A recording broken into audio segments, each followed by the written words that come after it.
Shalom, selamat pagi Bapak, Ibu, dan Saudara sekalian. Sebelum kita mendengar dan merenungkan firman Tuhan pagi hari ini, marilah kita berdoa. Bapa di surga, selamat pagi. Kami bersyukur buat hari yang Tuhan jadikan buat kami hari ini. Pagi ini kami ingin kembali merenungkan firman Tuhan dan juga mendengar setiap pesan-Mu. Beri kami hikmat untuk mengerti tentang firman-Mu dan bisa merenungkan pesan-Mu dengan baik hari ini. Di dalam nama Yesus kami telah berdoa. Amin. Tema renungan kita hari ini adalah tidak terpengaruh. Diambil dari 2 Petrus 2 ayat 6-11. Beginilah firman Tuhan.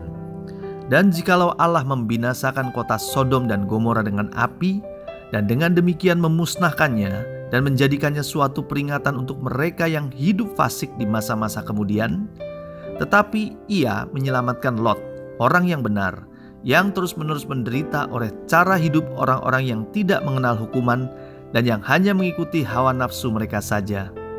Sebab orang benar ini tinggal di tengah-tengah mereka dan setiap hari melihat dan mendengarkan perbuatan-perbuatan mereka yang jahat itu, sehingga jiwanya yang benar itu tersiksa. Maka nyata bahwa Tuhan tahu menyelamatkan orang-orang saleh dari pencobaan dan tahu menyimpan orang-orang jahat untuk disiksa pada hari penghakiman, terutama mereka yang menuruti hawa nafsunya karena ingin mencemarkan diri dan yang menghina pemerintahan Allah. Mereka begitu berani dan angkuh sehingga tidak segan-segan menghujat kemuliaan. Padahal malaikat-malaikat sendiri yang sekalipun lebih kuat dan lebih berkuasa daripada mereka tidak memakai kata-kata hujat kalau malaikat-malaikat menuntut hukuman atas mereka di hadapan Allah. Saya selalu ingat pesan orang tua saya pada saat SMA yang berkata, pilih-pilih teman kalau mau bergaul, jangan sama anak-anak yang nakal, nanti kamu terpengaruh jadi nakal juga.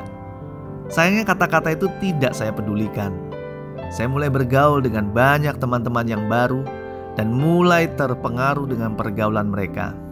Saya mulai nakal seperti kata orang tua saya, mulai pulang larut malam, membolos, malas belajar. Singkat cerita, saya harus tinggal kelas. Ini menjadi pelajaran berharga agar berhati-hati dengan lingkungan sekeliling kita yang bisa saja mempengaruhi hidup kita menjadi lebih buruk.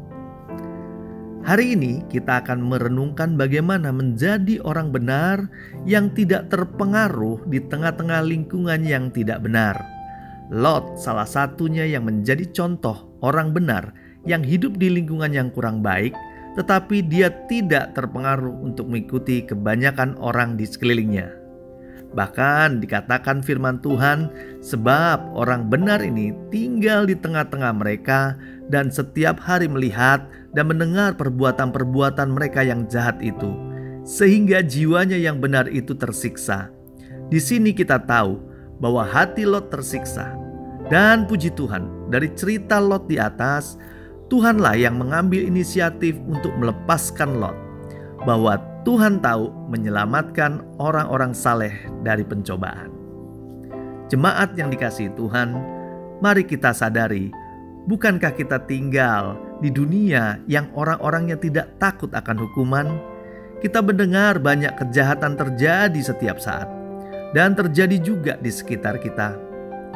Apakah kita merasa tidak aman, merasa terancam, bahkan mungkin mengalami trauma karena punya pengalaman menjadi korban kejahatan? Kita nggak bisa keluar begitu saja dari dunia ini, bukan? Kita tetap harus berhadapan dengan ini semua. Keadaan ini sama seperti keadaan Lot yang pernah dialaminya. Yang kita perlu adalah pertolongan Tuhan untuk bisa tetap bertahan dan tidak terpengaruh oleh keinginan-keinginan dunia ini. Kita butuh pertolongan Tuhan.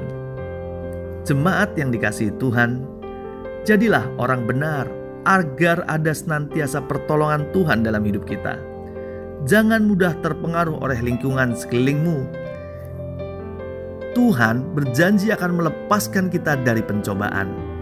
Saat kita merasa menderita dengan perlakuan dan cara hidup orang-orang yang tidak takut akan Tuhan, yang berada di sekeliling kita, seringkali mengalami intimidasi, bahkan tersiksa dengan keadaan yang tidak adil sekalipun, tetaplah berdoa dan andalkan Tuhan, karena Dialah yang mampu dan mau menolong kita setiap saat.